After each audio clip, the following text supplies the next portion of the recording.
আমার শাশুড়ির হাতের ফ্রাইড রাইস, চিলি চিকেন এবং ভেজিটেবলের রেসিপি, আর তার সাথে পুরান ঢাকায় আমরা এত মজাদার চটপটি ফুচকা কোথায় খেয়েছিলাম তা নিয়ে থাকবে আমার আজকের এই ছোট্ট মিনি ব্লগটা। হ্যালো, আসসালামু আলাইকুম এভরিওয়ান, আশা করি সবাই ভালো আছেন। ভেজিটেবলের জন্য প্রথমে মাংসটাকে সিদ্ধ করে নিতে হবে, আর এরপরে আমার শাশুড়ি রাইস কুকারে এখানে সবজিগুলোকে বসিয়ে দিয়েছে। এখানে গাজর, পেঁপে, ফুলকপি, মটরশুঁটি, পেঁয়াজ কলি দিয়ে এই সবজিটা তৈরি করা হচ্ছে।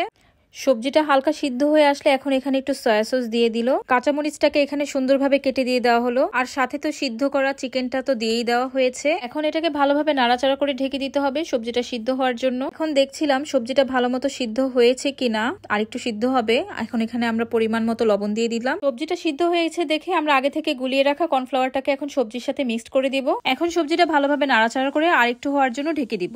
এই তো তৈরি হয়ে গেল আমাদের ভেজিটেবলটা। অন্যদিকে আমরা আরেকটা ফ্রাই প্যানে পেঁয়াজটাকে চিলি চিকেনের জন্য হালকা একটু ভেজে নিচ্ছি। হালকা ভাজা হয়ে গেলে পেঁয়াজটাকে উঠিয়ে একই কড়াইতে আমরা চিকেনটাকে ভালোভাবে ভেজে নিচ্ছি। চিলি চিকেনের জন্য আমি পেঁয়াজটাকে এভাবে রেডি করেছি। চিকেন ভাজা হয়ে গিয়েছিল, যার জন্য আমি চিকেনটাকে উঠিয়ে ভেজে রাখা পেঁয়াজটাকে ছেড়ে এখন এখানে আদা রসুন বাটা ছেড়ে দিচ্ছি। এখন এখানে ধনিয়ার গুঁড়ো এবং মরিচের গুঁড়ো দিয়ে ভালোভাবে মশলাটাকে কষিয়ে নিতে হবে। মশলাটা ভালোভাবে কষিয়ে এখন এখানে জিরার গুঁড়ো দিয়ে দিতে হবে। এখন এখানে ভেজে রাখা মাংসটাকে ছেড়ে দিতে হবে। ছেড়ে ভালোভাবে মাংসটাকে মশলার সাথে কষিয়ে নিতে হবে। মাংসটা মোটামুটি সিদ্ধ হয়ে এসেছে এবং কষানো হয়ে গিয়েছে। এখন আমরা এখানে পরিমাণ মতো ঘি দিয়ে দিব। অন্যদিকে আমরা পোলার চাল নিয়ে নিয়েছিলাম ফ্রাইড রাইস রান্নার জন্য। চিকেনটা আমাদের হয়ে গিয়েছে। এখন আমাদেরকে এটার জন্য সস রেডি করতে হবে। এই সসটা বানানোর জন্য আমরা এখানে টমেটো কেচাপ, সয়া সস এবং চিনি ইউজ করেছি, যেটা আমরা মিক্স করে এখন চিকেনটার উপরে ছেড়ে দিচ্ছি। তার সাথে আমি এখানে ভেজিটেবল কাট পেঁয়াজটাকে এখানে ছেড়ে দিচ্ছি। এখন সবগুলো উপকরণ একসাথে ভালোভাবে কষিয়ে নিতে হবে। কয়েকটা কাঁচামরিচ এখানে ছেড়ে দিতে হবে। এখানে আমরা কর্নফ্লাওয়ারটাকে গলিয়ে রেডি করে রেখেছি, আর এখানে লবণ দেওয়া হচ্ছে। লবণটা আসলে এখানে দেখে দিতে হবে, কারণ সয়া সস দিয়ে রান্না করলে লবণটা একটু বুঝে দিতে হয়। আমরা গুলিয়ে রাখা কর্নফ্লাওয়ারটাকে এখানে ছেড়ে দিচ্ছি। এখন আমরা ভালোভাবে মাংসের সাথে সবগুলো মশলাকে নাড়াচাড়ার মাধ্যমে মিক্সড করে দিব। মাংসের গ্রেভিটা হালকা হালকা থাকা অবস্থায় এরপর এটাকে নামিয়ে নিব, আর হয়ে যাবে আমাদের চিলি চিকেনটা। ফ্রাইড রাইসের জন্য আগে থেকে ডিম, পেঁয়াজ, বরবটি, পেঁয়াজ কলি এগুলো আগে থেকে ভেজে রেখেছিলাম। পোলাওটা আমরা নর্মাল ভাবেই রান্না করছিলাম, যেহেতু আমাদের রান্নায় অনেক দেরি হয়ে গিয়েছে এই জন্য আমরা শর্টকাট ফ্রাইড রাইস রান্না করব। পোলাওটা আমরা আগেই রান্না করে ফেলেছি এবং আগে থেকে ভেজে রাখা ফ্রাইড রাইসের জন্য সবজিগুলোকে আমরা এখন পোলাওয়ের সাথে ভালোভাবে মিশিয়ে দিব।